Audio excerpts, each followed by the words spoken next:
Once upon a time, while we kids were holding lambs, my father's dad was helping him survey bridges in Ontario and told him a tale. It seemed that during the war, Dad's future wife, Anna Hartmann, had done the noisy clompin' dance one night outside the Burker windmill while Dad's dad was trying to sell contraband to some rich Dutch folk.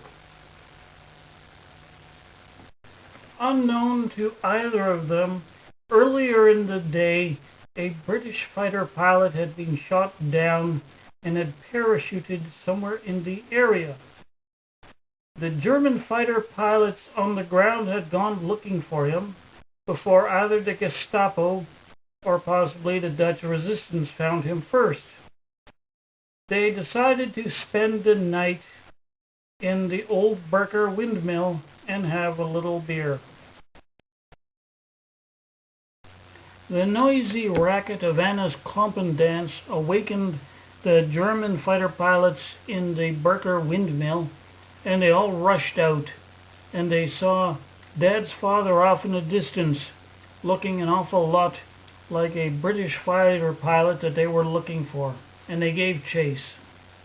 Since the nearby air base's commander was a regular customer of his, Dad's father was a bit shocked to have a half-dozen Germans suddenly yelling and shouting and pointing their fingers at him. Perhaps he had given the airbase commander some bad rancid butter.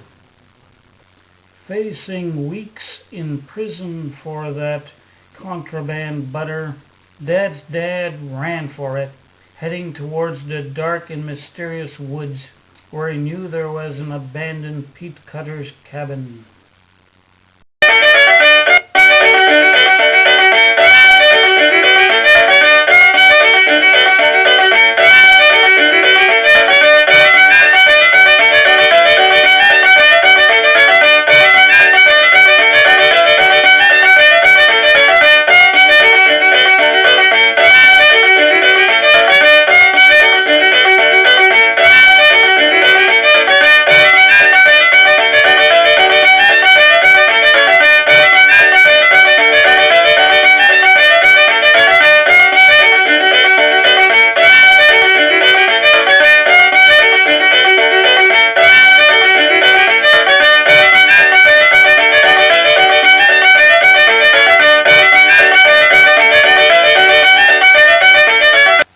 Dad's father entered the gloomy woods, but the abandoned peat cutter's cabin wasn't where it should have been, and behind him he could see 3 of the German fighter pilots were still advancing towards the forest.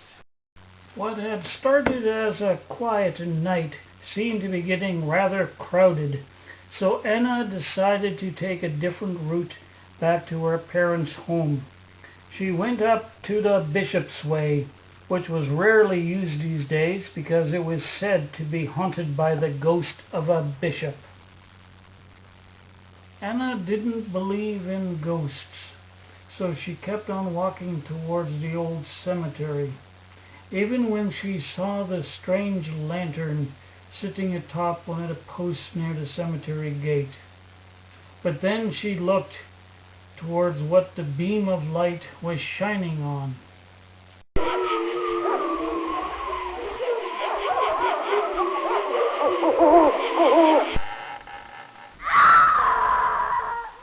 It was the bishop, and he was coming for her.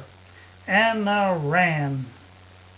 Now, earlier that evening, Anna's father had gone to pick up a German relative who had emigrated to America decades earlier and was returning to Linden Low to scatter his brother's ashes.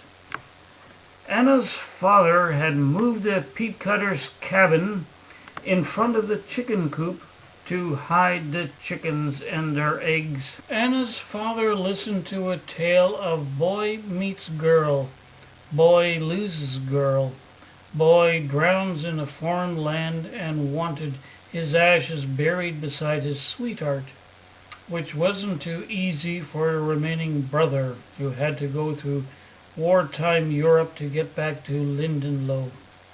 Before he left his guest for the night, Anna's father told him not to mind the noisy chickens, as sometimes his farmer neighbors came to feed them at midnight. The old man simply winked, knowing the ways of the world.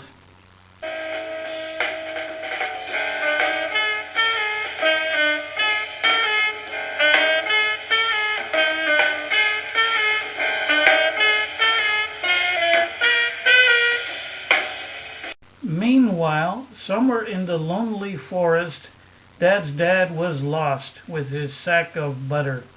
But luckily for him, so were those three Germans. The old German immigrant could see there was nothing remarkable about this peat cutter's cabin, except for perhaps a rather oversized nautical brass lantern sitting near one of the back windows. He opened up its door and lit the wick inside, and soon the inside of the cabin was lit up in light, as was that one window on the outside facing back into the forest. Barely had he lit that nautical lantern, and there was a knock on the door.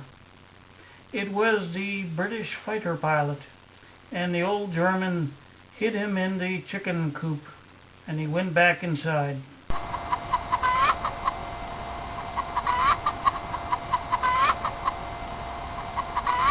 The hen had her nest under a bed in one corner of the peat cutter's cabin, and she bolted through the door and went under the bed and stayed there. Dad's dad came rushing in on the tail feathers of the hen, and before he hid under the other bed in that cabin, he had sold the old German visitor a bar of butter and a book on Grimm's fairy tales.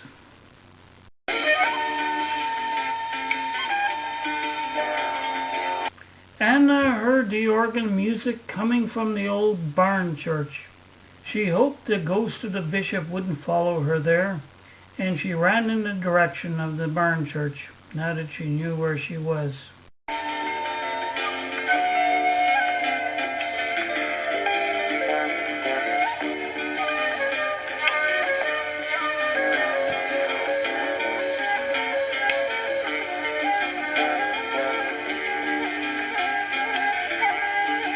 There was no one at the organ in the darkened, locked barn church, yet it was playing and the keys were going up and down.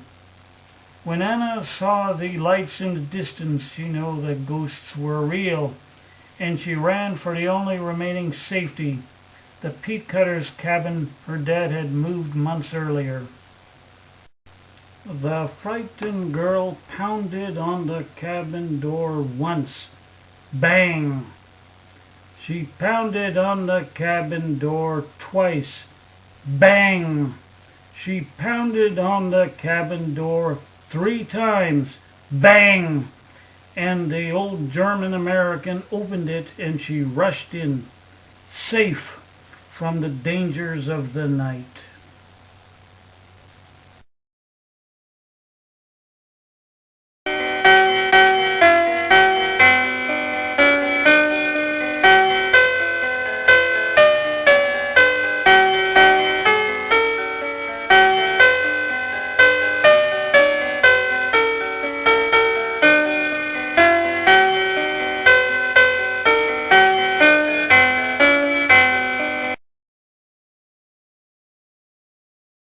The foreign king hated the wooden shoe dance. He invaded and conquered the land of windmills and the haunted mountain where the wooden shoe dance had once been performed. Anna's friends, the wooden shoe-making dwarves, he placed in inescapable bottles, and her brother Johann he sent to his inescapable factory. Anna's father, the night-turned woodcutter, told her, "We must still feed our family, Let us go into the woods to cut more wood. The old woodcutter complained of an aching back. After telling his daughter Anna not to enter Haunted Mountain, he went home. Curious, she went in the direction of Haunted Mountain. One of the foreign king's 1,000 enemies fell from the sky, hitting the side of Haunted Mountain in fire and smoke, and left a hole in the side of the mountain. We must awake, our lives to make, and in the darkness, a torch we hold. Just inside the hole perched a stoppered oil lamp with a voice urging Anna to release it before the hole magically resealed. Anna grabbed a rope and pulled out the oil lamp and unstoppered it. Out came the fearsome genie Excalibur, who chased after Anna because she did not know the wooden shoe dance. The genie told her he was going to put her in the oil lamp because she didn't know the wooden shoe dance. Anna said she doubted even he could get back in there, and he said he was a spirit of land and could do anything if he put his mind to it. He hopped back in, and Anna promptly stoppered the oil lamp. The genie said it would give her a magical pen that would write on any surface if she released it from the oil lamp, but Anna instead tossed the oil lamp into a hole left by the king's 1,000 enemies. In the darkened peat cutter's cabin, Anna's father, the once knight, waited for her safe return from Haunted Mountain. There was a knock on the door. Down I fell into a burning ring of fire. Went down, down, down in the flames that got higher, and it burned. It was the two dwarf sisters, Anna's girlfriend Greta and her little sister Sini, and Greta was holding a book on the Klompen dance.